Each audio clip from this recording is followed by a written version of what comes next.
गरीब साध साध सब नेक हैं, आप अपनी ठोरे, जो सतलोक ले जाएंगे वो साधु कोई और।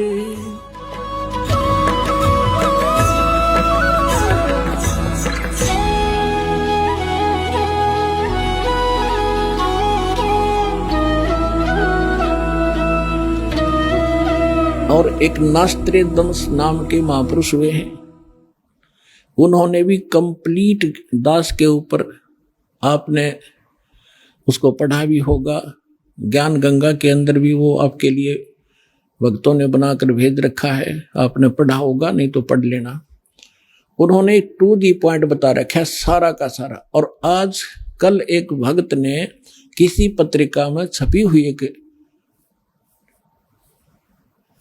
किसी भविष्य वक्ता को बहन हुई है, उसकी एक वाणी यहां देकर गया, क्योंकि आज तो भगत हमारे पारखू हो गए, विद्वान हो गए, तुरंत समझ जाते हैं कि ये वाणी किसके लिए बोली जा रही है, तो यहां देकर गए। उसको कल हमने देखा और आज आपके रूबरू कर रहे हैं, जिसके अंदर कमाल कर रखा है। यह पत्रिका जो दास आपको दिखा रहा है, ये केवल 2 पेज देकर गया कोई भक्त, यहां किसी भक्त को इसमें पत्रिका का नाम नहीं है, लेकिन इसमें वाणी जो लिखी है ये कमाल की है, देखिएगा, यथार्थ है। इसको फिर भक्तों ने इस YouTube पर भी खोजा है, जो का त्यों पाया है, देखिएगा। अब आपको पढ़कर सुनाएंगे। एक फ्लोरेंस नाम की भविष्य वक्ता हुई है अमेरिका में, और उसने इस दास के बारे में, एक महापुरुष के बारे में, ये तो आप कहने की जरूरत नहीं, बार बार कहना अच्छा भी ना लगता, आप पे पता लग जाएगा सब सारे लक्षणों को जब आपके रूबरू किया जाएगा। इसने कहा कि ये देखिएगा, विश्व प्रसिद्ध भविष्य वक्ता फ्लोरेंस ने भविष्यवाणी की है कि तीसरा विश्व युद्ध नहीं होगा, वह भारत के प्रयासों से टल जाएगा। एक दिव्य महापुरुष की विचारधारा से भारत में एक आध्यात्मिक लोग सत्ता में आएंगे। उस महापुरुष के अनुयायी उनकी इस नई विचारधारा को विश्व में फैलाएंगे। भारत ही नहीं, पूरे विश्व के लोग उस विचारधारा से प्रभावित होंगे। भविष्य वक्ता फ्लोरेंस की महत्वपूर्ण वाणियां। अब देखिए, ये है वो, पूरा देखना एक बार। ये है वो बहन जिसका फोटो है, ये चित्र बना है इस पत्रिका के अंदर। ये वो बहन खड़ी है, जैसे एक फिलोसफर की तरह इनकी दृष्टि स्पष्ट दिखाई दे रही है। अब इसके हम आगे और पढ़ेंगे तो आनंद घना होगा। इसके हमने फोटो स्टेट कर रखी है, इसमें निशान लगा रखे, इसमें कुछ उभरे हुए अक्षर हैं, अच्छे पढ़े जाएंगे। देखिए, इसमें ज्यादा ना पढ़ के हम अपने काम का पढ़ेंगे। वो हमने 53 पर पढ़ा था, ये हमने 53 पृष्ठ है इसका, इस पे पढ़ा था। ये यहाँ 53 पृष्ठ है, यहाँ देखा था 53 पृष्ठ पे। और अब हम यहाँ पढ़ेंगे 54 पृष्ठ पे। ये 54 पृष्ठ है। अब देखिएगा यहाँ क्या लिखा है। पहले उसने बताया कि इस प्रकार बहुत सी भविष्यवाणियां इसकी, इराक के राष्ट्रपति सद्दाम हुसैन ने अमेरिका से युद्ध किया, इस प्रकार की बहुत सी खतरा मंडला रहा था, टल गया। फ्लोरेंस की इतनी भविष्यवाणियां सच साबित हुई हैं कि कोई उनकी भविष्यवाणियों पर शक तक नहीं कर सकता। वैज्ञानिक भी उनकी भविष्यवाणियों के सच होने से आश्चर्यचकित हैं। फ्लोरेंस ने अपनी भविष्यवाणी में कई बार भारत का जिक्र किया है।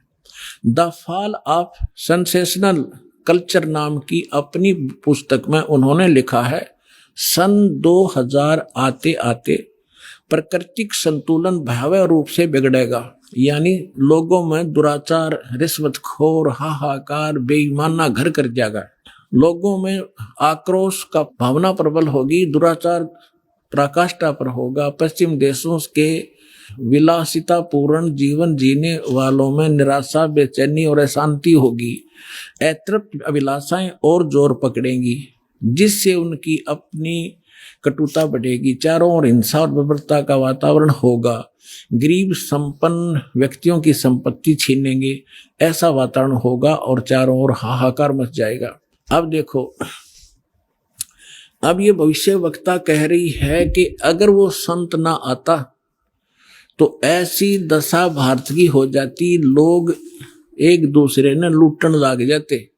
अब इसने तुरंत फिर क्या कहा कि उस संत की विचारधारा से वो घातक माहौल टल जाएगा। देखिए, ऐसा वातावरण होगा और चारों ओर हाहाकार मच जाएगा, ऐसा हाहाकार मच जाएगा। लेकिन भारत से उठने वाली एक नई विचारधारा लेकिन भारत से उठने वाली एक नई विचारधारा इस घातक वातावरण को समाप्त कर देगी। वह विचारधारा वैज्ञानिक दृष्टि से लोगों में सामंजस्य और आपसी भाईचारे का महत्व समझाएगी। वह यह भी समझाएगी कि धर्म और विज्ञान में आपस में विरोध नहीं है। आध्यात्मिकता की उच्चता और भौतिकता का खोखलापन सबके सामने उजागर करेगी। अपने आत्माओं, ये तो चलो इन भविष्य वक्ताओं का तो इतना काम समझ लो आप, जैसे परमात्मा ने विद्वान बना दिया, पृथ्वी और सूरज बना दी, सब नक्षत्र बना दिए और अपने आप निर्धारित है कि इस समय 6:20 पर सूर्य उदय होगा। अगर कोई खगोल भगोल का ज्ञाता अब बता दे कि फलानी तारीख को 6:20 पर सूर्य उदय होगा, वो ना बताता तो भी उसी समय होना ही था वो, क्योंकि उस परमात्मा ने वो निर्धारित सिस्टम बना ही रखा है। तो ये ना बताते तो भी परमात्मा ने पहले बोल ही रखा है, निर्धारित दिन ठीक धर रखा है, वो तो ये होना ही होना था। ये बता रहे हैं तो आपके लिए और ज्यादा गोल्डन चांस है। सभी पुण्यात्माओं ने देर नहीं करनी चाहिए। महापुरुष बार बार कोई झूठ बोल रहे हैं, परमात्मा ने कहा, सब संत कहें, और ये भविष्य वक्ता बताने लग रहे जो इस देश से भी संबंधित नहीं थे, और फिर भी नहीं समझोगे तो कति बालक हो तुम, तो बुद्धि ही नहीं दी फिर आपको। देखिएगा अब क्या, जैसे दास बहुत बार आपको समझाता है, हर एक प्रवचन में परमात्मा ने जो पहले बोला था वही दास आज बता रहा है। और अभी भी बहुत से मेरे अधिकतर जितने भी प्रवचन होते हैं इसी आधार पर होते हैं कि आप क्या कर रहे हो। आप यहाँ अरबपति बन गए, खरबपति बन गए, दुनिया न लूट लूट के, और वो सारा छोड़कर चले गए। सर्व सोने की लंका थी वह रावण से रणधीरम, एक पलक में राज विराजी जम के पड़े जंजीरम। चक्रवर्ती राजा था, सारी पृथ्वी पर शासन करे था, चूहा बनकर एक बिल खोद कर रह रहा है। खा कहिए कहते राम रटत निर्धन भला, टूटी घर की छान व सुंदर महल किस काम के, जा भक्ति नहीं भगवान। तो यहाँ ये बताना चाह रहे हैं, ये माइन बहन ने बताया है कि वो संत की विचारधारा से आध्यात्मिकता की उच्चता और इस भौतिकवाद का खोखलापन उजागर होगा। ये हो रहा है आपके सामने और सबकी आत्मा मान रही इस बात को, सचमुच ऐसा है। देखिए ये कह रहे हैं कि आध्यात्मिकता की उच्चता और भौतिकता का खोखलापन सबके सामने उजागर करेगी। मध्य वर्ग उस विचारधारा से बहुत प्रभावित होगा। आप जितने यहाँ रहे हो बिल्कुल मीडियम वर्ग के बच्चे हो सारे, बिल्कुल। और देखो कैसे आप उमड़ उमड़ करा रहे हो, कैसे मान रहे हो दास ने जो बोल दिया फाइनल है, ना किसी को लेना है ना देना है। विवाह एक सिंपल वे से करना है। हम विवाह के ऊपर इतना खर्चा कर देते हैं, फिर आगे सूचक बात पता नहीं कितने कुबाड़ हमने सर पर रख लिए। जब ब्रह्मा विष्णु महेश का ब्याह किया था दुर्गा ने, ना कोई बाती था ना बराती था, ना कोई जलेबी तारे था, ना कोई डीजे बजानिया था। उठाकर कह दिया, ले भाई ब्रह्मा या तेरी पत्नी सावित्री अपना घर बसा बेटा, लक्ष्मी दे दी विष्णु को, ले बेटा या तेरी पत्नी जाओ अपना घर बसाओ, और शंकर जी को पार्वती दे दी, जाओ भाई हो गया ब्याह। अरे बाकी बकवाद तो बेमतलब की है जो हम किया करते थे, अपने सिर पर बोझ धर लिया सारा जीवन इन बकवादों के लिए, जोड़े जाते लुटे जाते यही फूक जाते। अब देखिएगा खोखलापन उजागर कर देगी। मध्य वर्ग उस विचारधारा से बहुत प्रभावित होगा। यह वर्ग समाज के सभी वर्गों को अच्छे समाज के निर्माण के लिए उत्प्रेरित करेगा। यह विचारधारा पूरे विश्व में चमत्कारी परिवर्तन लाएगी। मुझे अपनी छठी अतीन्द्रिय शक्ति से ये एहसास हो रहा है कि इस विचारधारा को जन्म देने वाला एक महान संत भारत में जन्म ले चुका है।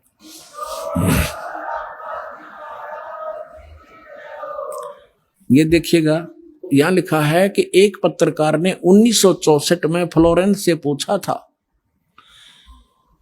और 1980 की शुरुआत तक व्यापक उथल-पुथल 80-89 के बाद ऐसे भूकंप आएंगे कि न्यू जर्सी का कुछ हिस्सा तथा यूरोप और एशिया के कई देशों के स्थानों पर भूकंप से विदीर्ण हो जाएंगे, कुछ जलमग्न हो जाएंगे। तृतीय विश्व युद्ध का आतंक सबके दिमाग में बैठ जाएगा। वे इस युद्ध की तैयारी कर लेंगे, लेकिन भारतीय राजनेता नहीं, संत की तरफ से शिकार है, तीसरे युद्ध से वो समाप्त कर दें।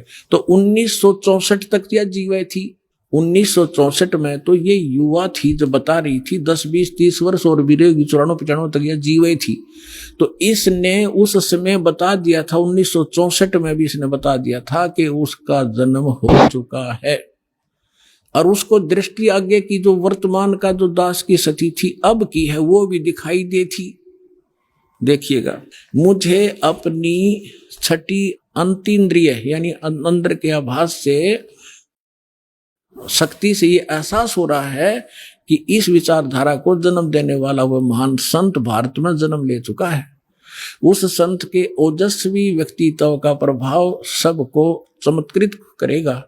उसकी विचारधारा अध्यात्म के कम होते जा रहे प्रभाव को फिर से नई स्फूर्ति देगी। चारों ओर आध्यात्मिक वातावरण होगा। ओए होए, दास बार बार कहता रहा है कि यदि परमात्मा इस दास के माध्यम से फिर से अपनी यथार्थ भक्ति नहीं प्रारंभ करते तो आने वाले 50 वर्ष के बाद हिंदुस्तान में कोई राम कहानियां नहीं पाओ, ऐसी हाहाकार मच जाती। तो इसमें यही कहा है कि वो फिर गिरते हुए अध्यात्म सत्र को फिर से उभारेगा। इसका ये भावार्थ है। उस संत के ओजस्वी व्यक्तित्व का प्रभाव सबको चमत्कृत करेगा।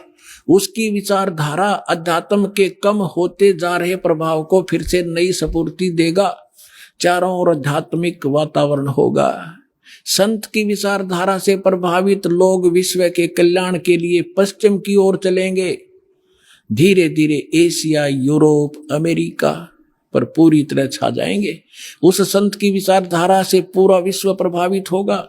उनके चरण चिन्हों पर चलेगा। पश्चिमी देश के लोग उन्हें पश्चिमी देश के लोग अमेरिका, इंग्लैंड आदि उन्हें ईसा, मुसलमान उन्हें एक सच्चा रहनुमा और एशिया के लोग उन्हें भगवान का अवतार मानेंगे।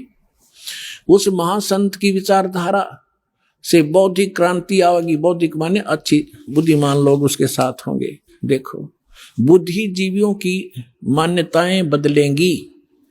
जो ये अंग्रेज पाके बैठे बड़े बड़े अफसर कहते हैं, नवी सोचने पर विवश होना पड़ेगा कि तुम कर क्या रहे हो, करना क्या चाहिए था। बुद्धिजीवियों की मान्यताएं बदलेंगी। उनमें ईश्वर के प्रति श्रद्धा और विश्वास की कोपलें फूटेंगी। फ्लोरेंस के अनुसार वह संत भारत में जन्म ले चुके हैं। वह इस संत से काफी प्रभावित थी। अपनी एक दूसरी पुस्तक golden light of new era में भी उन्होंने लिखा है कि जब मैं ध्यान लगाती हूं तो अक्सर एक संत को देखती हूं, गौर वर्ण के यानी गोरे वर्ण के। उस संत के ललाट पर गजब के तेज होता है। उनके ललाट पर आकाश से एक नक्षत्र के प्रकाश की किरणें निरंतर बरसती रहती है। अपने आत्माओं, आप देखिएगा, ये इस तरह आती हैं ये जैसे परमात्मा बैठे हैं सतलोक में, वहां से इस दास के ऊपर ये ऐसी अपनी किरण बरसा रहे हैं। यहां से आकाश से आ रही है और दास के ऊपर परमात्मा की शक्ति निरंतर चल रही है। उसी से आगे आपको कनेक्शन दिया जा रहा है। अब उसी को ये बहन बता रही है फ्लोरेंस, अपनी दिव्य दृष्टि से देख करके उसके ऊपर माथे पर यानी उसके सिर पर ऊपर से आकाश से नक्षत्रों से एक लाइट निरंतर आ रही है जो उसके माथे पर बरस रही है, और वही शक्ति आगे आप में जा रही है। देखिएगा, जब मैं ध्यान लगाती हूं तो अक्सर उस एक संत को देखती हूं गौर वर्ण के। अब देखो यहां थोड़ा सा लिखना भूल गया, फिर इन भक्तों ने अपना ने एक बुक इसने बताई है, देखिएगा, एक दूसरी पुस्तक golden light of new era, ये एक बुक है। इस बुक के आधार से भक्तों ने एक वेबसाइट से निकाला है, वेबसाइट से इसकी इंग्लिश में है उसकी वाणी, वो इस प्रकार देखिएगा, यही है, I can clearly visually A golden era divine. वो कहती है मैं देखती रहती हूँ, यहां देखना, यहां पर है जो हिंदी उसने किया वो यहां से है। When I enter great flights of meditation I visualise, मैं देखती हूं, ये क्या कहती है बहन के जब मैं ध्यान की गहन ऊंचाइयों को छूती हूं, यानी जब मैं ऊपर उड़ती हूं ध्यान से, तो मैं क्या देखती हूं, देखिएगा, when I enter great flights of meditation I visualise such a great संत हु इज फेयर स्किन्ड, यानी फेयर स्किन्ड माने साफ वर्ण का, गौर वर्ण का, विद व्हाइट हेयर, उसके बाल सफेद हैं, white hair, and without a beard and moustaches, वो बिना दाढ़ी मूछ का है।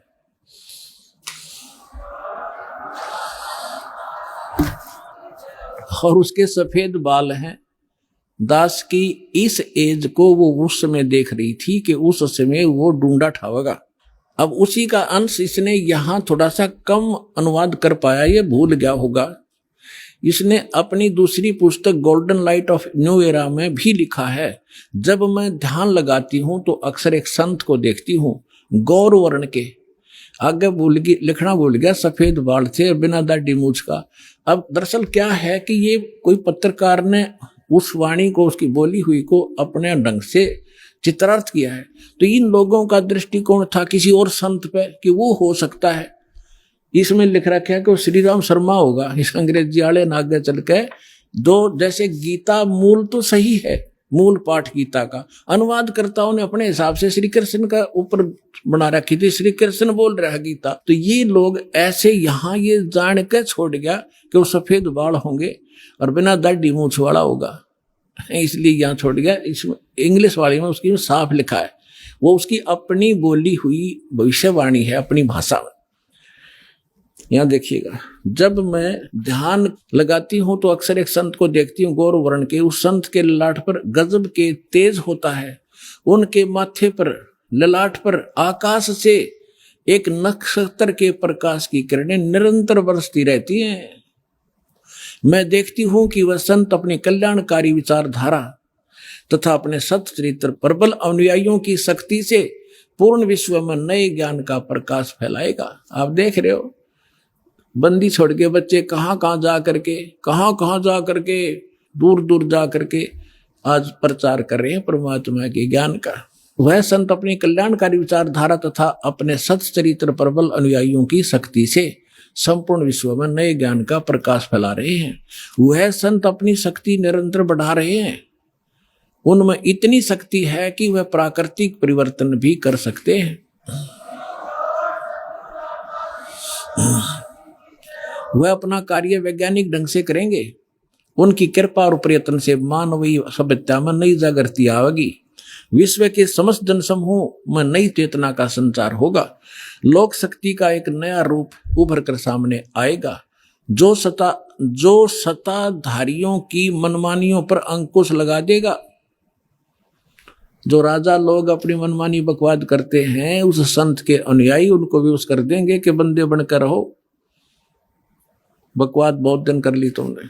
विश्व के समस्त जनसमूह में नई चेतना का संचार होगा, लोक शक्ति का एक नया रूप उभर कर सामने आएगा, जो सत्ताधारियों की मनमानियों पर अंकुश लगा देगा, राजनेताओं के ऊपर।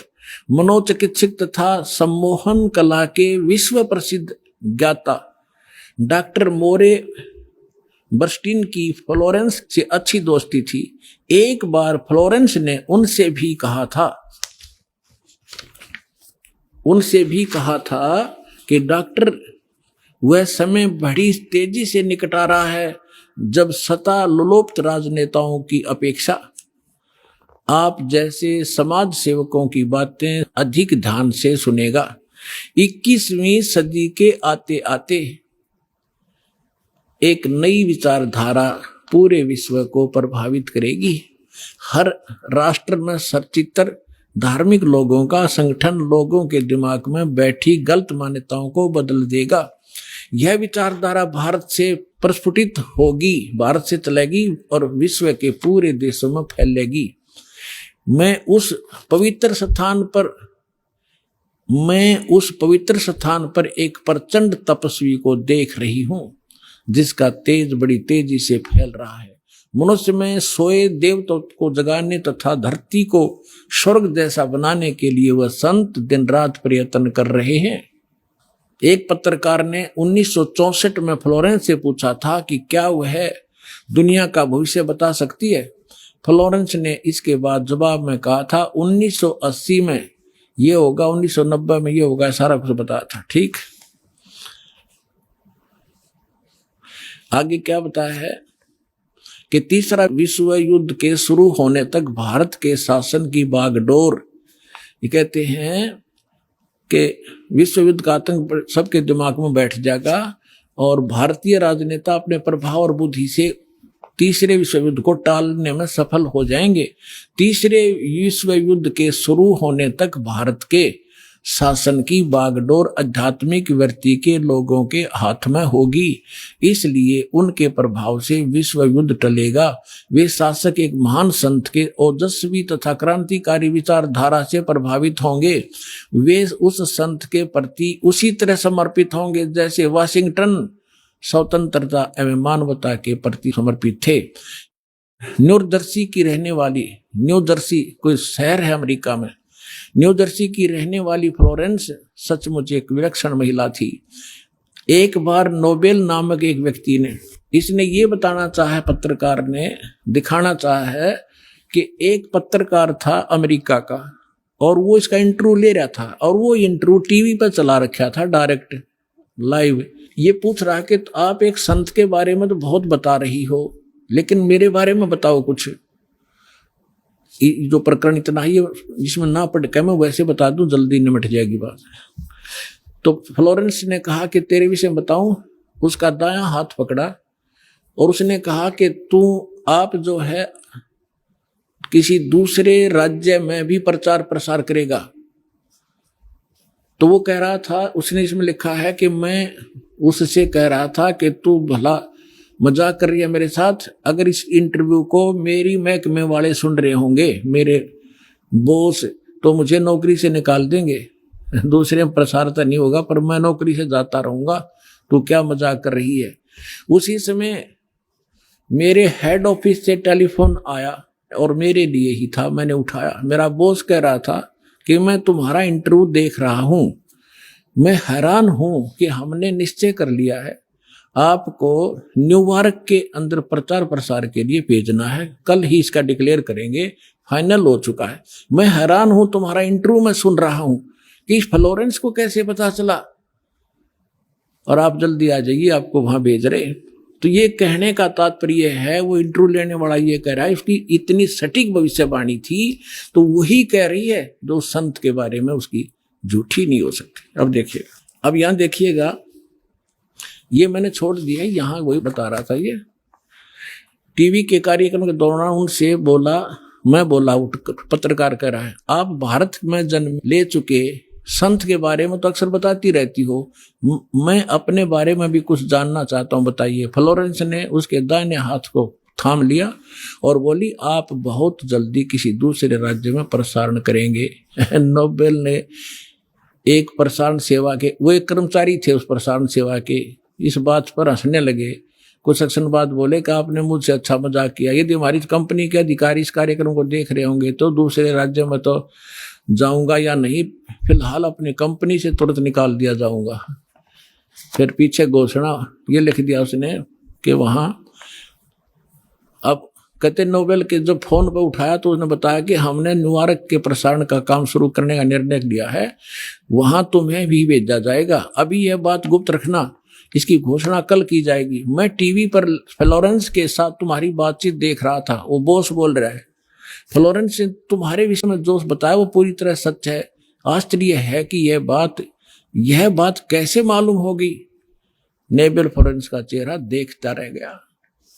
अब उस लड़की में इतनी सटीक भविष्यवाणी ये सिद्ध की इसने, और उसी ने उस संत के बारे में की। आगे फिर देखना, कुछ पत्रकारों ने उनसे एक बार पूछा था कि वे भविष्य को कैसे देख लेती है तथा गायक व्यक्ति या वस्तुओं का पता कैसे लगा लेती हैं। तो फ्लोरेंस ने बताया, मुझे स्वयं नहीं मालूम कि यह कैसे संभव हो जाता है। मैं भविष्य के विषय में एक बहुत महत्वपूर्ण बात बता रही हूं। बार बार कहा करती वह कि 20वीं सदी के अंत में भारतवर्ष में 1997 के आसपास एक प्रकाश निकलेगा। वह प्रकाश पूरी दुनिया को उन दैवी शक्तियों के विषय में जानकारी देगा जो अब तक हम सभी के लिए रहस्यमय बनी हुई थी। एक दिव्य महापुरुष द्वारा यह प्रकाश पूरे विश्व में फैलेगा। वह सभी को सतमार्ग पर चलने की प्रेरणा देगा। समस्त दुनिया में एक नई सोच की ज्योति फैलेगी। जब मैं ध्यान अवस्था में होती हूं तो अक्सर यह दिव्य महापुरुष मुझे दिखाई देते हैं। फ्लोरेंस ने एक बार कहा, इस संत या दिव्य महापुरुष का जिक्र किया है, साथ ही यह भी बताया है कि उत्तरी भारत के एक पवित्र स्थान पर वह मौजूद है, बरवाला में।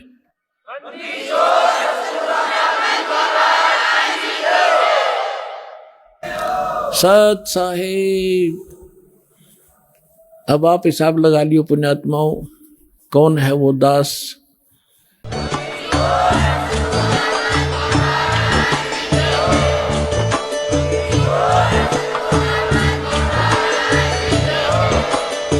सुन रहे थे जगत गुरु तत्वदर्शी संत रामपाल जी महाराज जी के मंगल प्रवचन। अधिक जानकारी के लिए विजिट कीजिए हमारी वेबसाइट www.jagatgururampalji.org। संत रामपाल जी महाराज जी के शुभ आशीर्वाद से पूरे विश्व भर में 500 से भी ज्यादा नाम दीक्षा केंद्र हैं, जिन पर संत रामपाल जी महाराज जी द्वारा ऑनलाइन निशुल्क नाम दीक्षा दी जा रही है। अपने नजदीकी नाम दीक्षा केंद्र का पता करने के लिए संपर्क करें 8222880541।